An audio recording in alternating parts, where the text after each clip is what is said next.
In this video, I cover my top 5 X-Men villains. Let's get into it.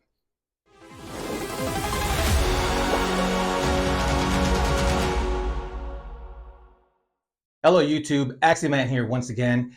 And in my top 5 Tuesday for today, I wanted to cover villains because the last one I did last week was my favorite X-Men characters. So let's get into the villain part of it. Just as before, these are in no particular order. So number 1 on my list is Magneto. Eric Lehnsherr, the master of magnitude, created by Stan Lee, Jack Kirby. The first X-Men dropped in 1963. I should know that since I collect a lot of X-Men. I should know that right off the top of my head. But Magneto is clearly one of the best X-Men villains. Now, he has gone back and forth between being an anti-hero, an actual hero, right back to being a villain.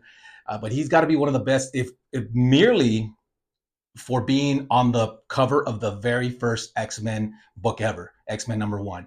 It wasn't until later that Chris Claremont, when he starts writing the Phoenix Saga, where he gives, it's actually much after the Phoenix Saga, it's somewhere during Chris Claremont's writing on the X-Men, that he gives Magneto a backstory.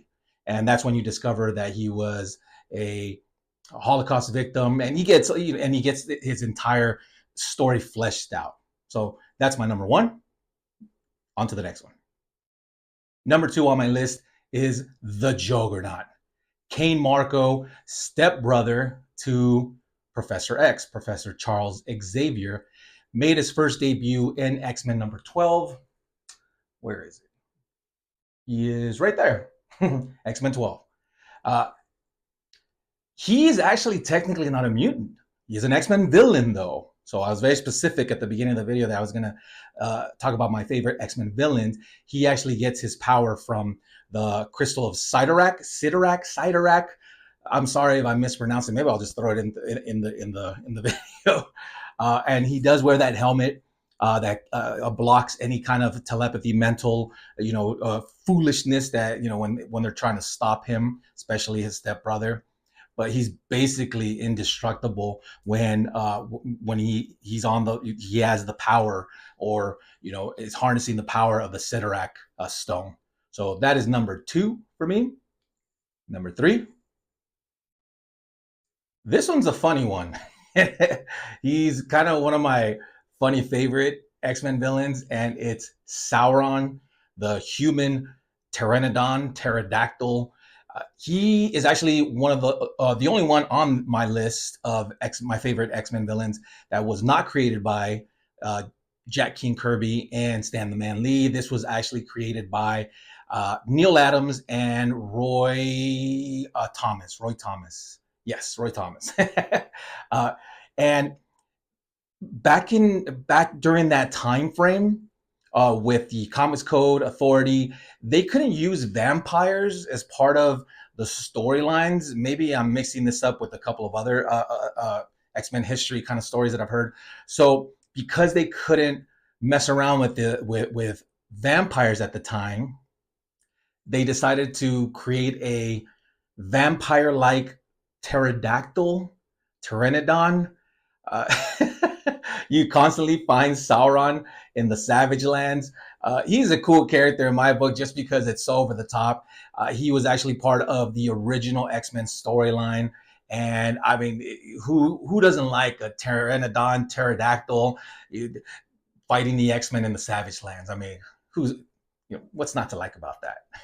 Let's move on to the next one. Number 4 on the list is, or I should say, are the Sentinels, making their debut in X-Men #14, who I have right here, right behind me. These robots totally suck. Their only purpose, created by Trask Industries, is to hunt and destroy mutants. They've taken many roles throughout the X-Men comics. Some became self-aware. Some were created by Master Mold, some weren't, some adapt to X-Men powers. I mean, the list goes on. The films have captured and the animated series have captured Sentinels quite nicely, in my opinion.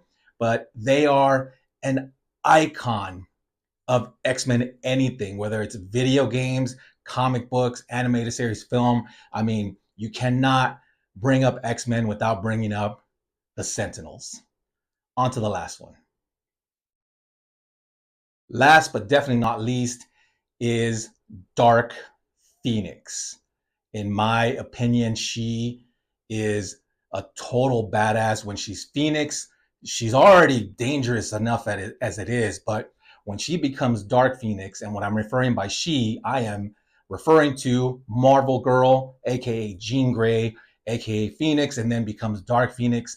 She becomes Dark Phoenix because of the manipulation of Mastermind, who actually makes his debut in X-Men #4, which is the first appearance of the Brotherhood of Evil Mutants.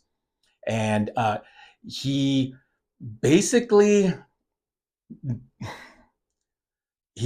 does some really messed up stuff to her. And I can't get into it just because I don't want to get this video flagged. So you can imagine it's not pretty what he does to her. And once she finds out that she's been just manipulated in the way that she has, she loses it. So much so that it takes an entire other race of people to try to take down Dark Phoenix. I'm not going to get into it. Again, a lot of these videos are to entice people to read these comic storylines and get into these because they're so well done. But Dark Phoenix is definitely on my list of top 5. I know I can honorably mention a lot more, but I'm not going to. Part of the reason I don't want to give any honorable mentions, and there are a lot, there are tons of them, is because I want to hear that in the comment section. I enjoyed the commentary in the last top 5 video that I did. Some of them were very detailed. You know who you are. So who are your top 5 X-Men villains? Maybe some agree with me on my list, and just like last time where a lot of people preferred Wolverine on their list rather than Nightcrawler. Tell me who you would prefer instead of some of the characters that I chose, some of the villains. But there you go. Let's hear it in the comment section, ladies and gents. As always, collect what you love what you collect. I'll see you guys in the next one.